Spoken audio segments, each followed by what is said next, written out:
Hey everyone, we're back with another digital specimen walkthrough today.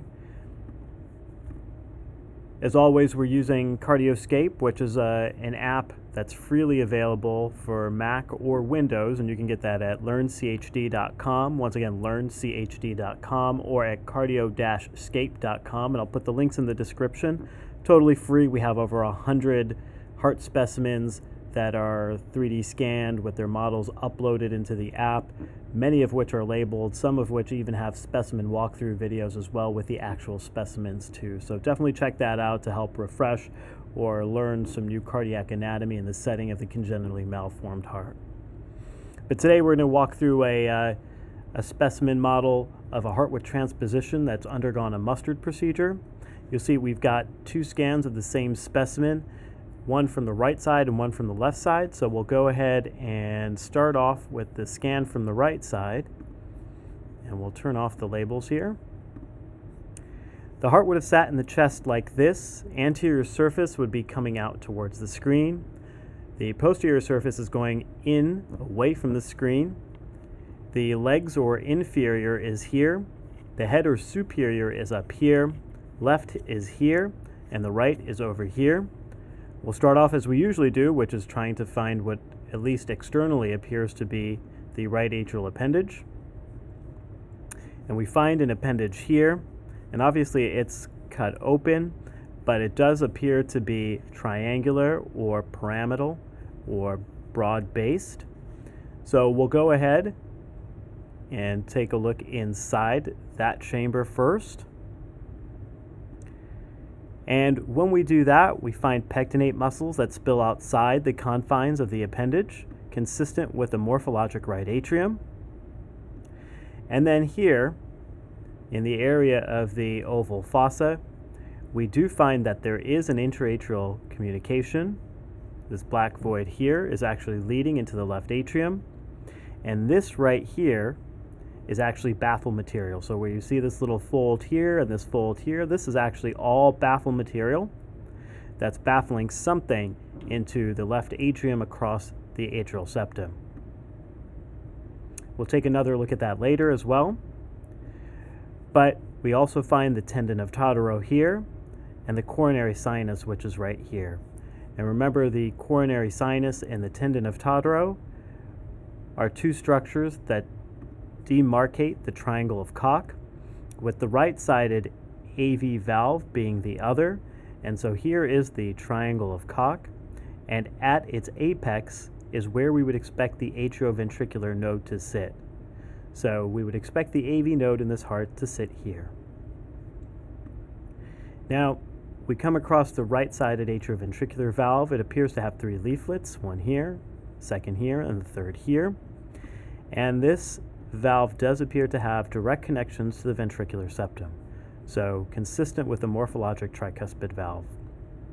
When we look at this ventricle here, it does have coarse trabeculations. There is a septomarginal trabeculation, so consistent with the morphologic right ventricle.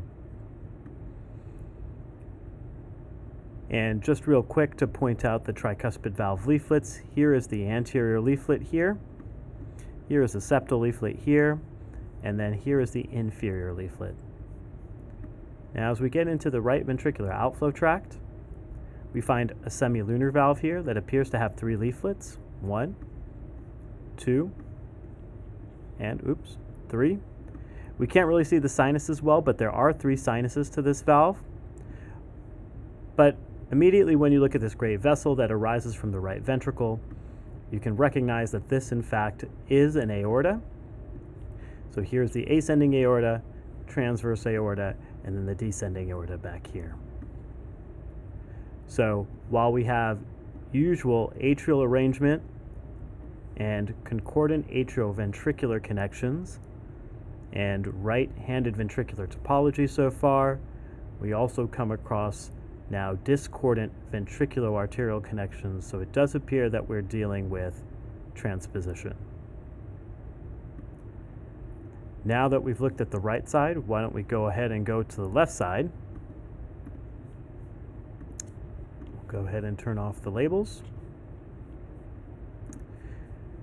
This is in a slightly different orientation. So anterior is now here, posterior is down here, head or superior is here, legs or inferior would be down here, left would be coming out towards us in the screen, right would be going into the screen. And so now the heart lies in essentially what echocardiographically is a parasternal long axis view. And here is another atrium here. And we find that this is a smooth-walled atrium consistent with a morphologic left atrium. But as soon as we look into this atrium, we notice within the confines of the oval fossa, we do see more baffle material here. And this is different from the baffle that we saw from the right-handed side. That baffle is actually here and here. And this baffle is actually the pulmonary venous baffle, which is bringing back the pulmonary veins, going through the left atrium and taking pulmonary venous flow all the way to the right atrium. So if you were to pass a probe through the pulmonary vein, it would go through this baffle and end up exiting in the right atrium.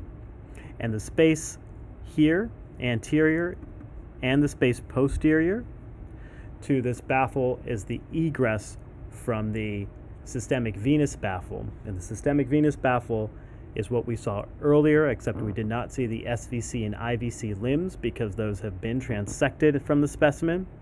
But those would be bringing the systemic venous blood over to the left atrium in this mustard operation. We then find a left-sided atrioventricular valve that has two leaflets. Here's one of the leaflets, and here's the other leaflet here. There's two leaflets, and this atrioventricular valve does not have any septal connections consistent with a morphologic mitral valve. So here's the anterior leaflet of the mitral valve, here's the posterior leaflet of the mitral valve. And then we come to this ventricle here, and the ventricle appears to have fine crisscross trabeculations consistent with the morphologic left ventricle. So now we have a left atrium that drains through a mitral valve into a morphologic left ventricle. So once again, we have atrioventricular, concordant atrioventricular connections, and then this morphologic left ventricle gives rise to the pulmonary trunk, which unfortunately could not be captured in the scan, but is in fact there. So concordant atrioventricular connections with discordant ventricular arterial connections, so a heart with transposition that has undergone a mustard procedure. And once again, here's the pulmonary venous baffle, and here is the systemic venous baffle.